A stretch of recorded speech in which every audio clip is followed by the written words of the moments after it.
तो यहाँ द्रोह शब्द तो अवज्ञा करने का ही लिखा हुआ है।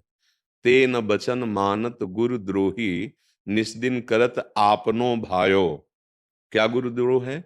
अपनी मनमानी करना और गुरुदेव की आज्ञा के अनुसार ना चलना।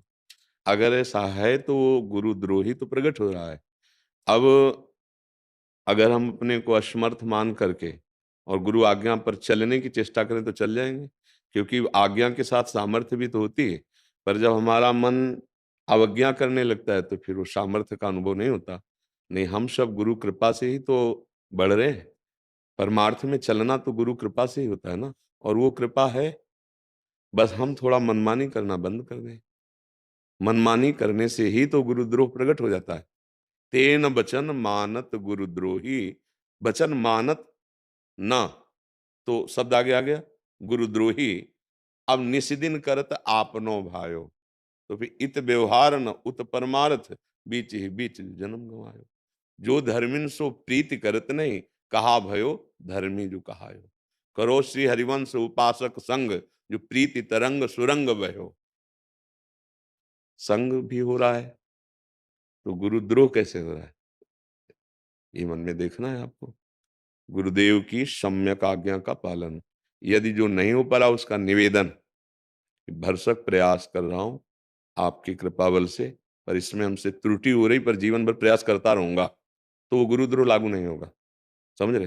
जैसे कहा गया कि आप अखंड ब्रह्मचर्य रहिए किसी उपासक से, और पूर्वाभ्यास बस उससे त्रुटि हो रही, और वो छिपाए नहीं कि पूर्वाभ्यास बस त्रुटि हो रही है, हम बहुत प्रयास कर रहे हैं और जीवन भर प्रयास करते रहेंगे, पर इसमें सफलता आपकी कृपा कोर से होगी।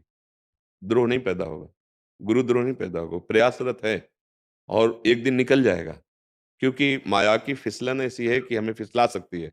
गुरुद्रोह का मतलब होता है बिल्कुल दिमाग में बात है कि मना किया गया है और हम हर्षपूर्वक कर रहे हैं। अगर हमसे हो भी रहा है उनके विरुद्ध आचरण, तो बहुत जलन, पश्चाताप, दुख, और जब वो मिले तो उनसे निवेदन, या फिर एकांत में जहां हो वहीं से निवेदन, क्योंकि गुरु सर्वत्र व्याप्त तत्व है ना, वो वहीं पकड़ लेगा आपको। तो फिर गुरुद्रोह नहीं लागू होगा। जब हम हर्षित होकर मनमाने आचरणों में बढ़ते चले जाते हैं तो वही द्रोह फिर परमार्थ को अंतर ध्यान कर देता। न भजन में रुचि, न धाम में रुचि, न गुरु में श्रद्धा, न शास्त्रों की बात, एक मतलब नकारात्मक सोच का दिमाग पर पूरा अधिकार हो जाता है। तो इस पर तो सावधानी रहना चाहिए। जो गुरुजन वचन दे दे, अगर पूर्ण नहीं हो रहा तो अपनी बात उनसे सामने रख दे, ये हमसे त्रुटि, मान लो बात करने का समय नहीं है, तो एकांत में गुरुदेव को पुकार कर वो बात उनसे रख दे। गुरुदेव, ऐसा नहीं कि जीवन में कोई साधन का नियम नहीं है, लेकिन जब वो निष्ठा के साथ में पूरा नहीं होता तो उसकी जलन और घुटन। हाँ, अगर जलन होती रही तो द्रोह लागू नहीं होगा। बस बात यहां समझना है।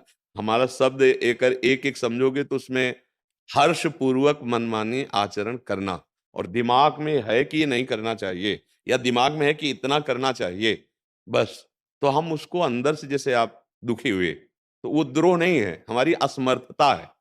हम असमर्थ हैं, समर्थ आप हो, कृपा करो मैं आपकी आज्ञा का पालन कर पाऊं, मेरे हृदय में पूरा प्रयास है, तो ये द्रोह नहीं कहा जाएगा। द्रोह तब कहा जाएगा जब वचन की अवहेलना, मनमानी में हर्षित होकर लग जाना, फिर वो द्रोह पैदा हो। तो ना व्यवहार बना, ना परमार्थ बना। तो इसलिए सेवक जी महाराज उसे कह रहे, इसमें बहुत सूक्ष्मता होती है, निर्णय की बड़ी सूक्ष्मता होती है। वही हो रहा है जिसे गुरुद्रोह कहते हैं, पर अंदर से जलन है, प्रयास है कि हम उनकी आज्ञा का पालन करें। गुरुद्रोह लागू नहीं होगा, क्योंकि हमारा प्रयास है कि हम उनकी आज्ञा का पालन करें। हम असमर्थ हो रहे हैं तो हम उनको पुकारें, उनसे प्रार्थना करें, तो हम आगे बढ़ेंगे। ये असमर्थता स्थायी नहीं है, क्योंकि हम समर्थ की शरण में, तो असमर्थता हमको कब तक पकड़े रहेगी? एक दिन तो हमारे अंदर वो बात आ ही जाएगी, और ये गुरु कृपा से आती है। अपने लोगों ने जीवन में देखा है कि बड़ा प्रयास करने पर जहां हम पूर्ण सफल नहीं हो पा रहे, वहां गुरु कृपा से एकदम बात बन गई। वो कृपा होती है, और कृपा है। अगर कृपा न होती तो ये धाम, आश्रय, उपदेश, मंत्र, ये मिलने का सवाल ही नहीं था। कृपा है, अब हम अपने को धीरे धीरे आज्ञा पर चलने का प्रयास करते रहे तो गुरुद्रोह नहीं लागू होगा। और एकदम विपरीत भाव में आ करके फिर मनमानी, तो फिर गुरुद्रोह लागू हो जाता है।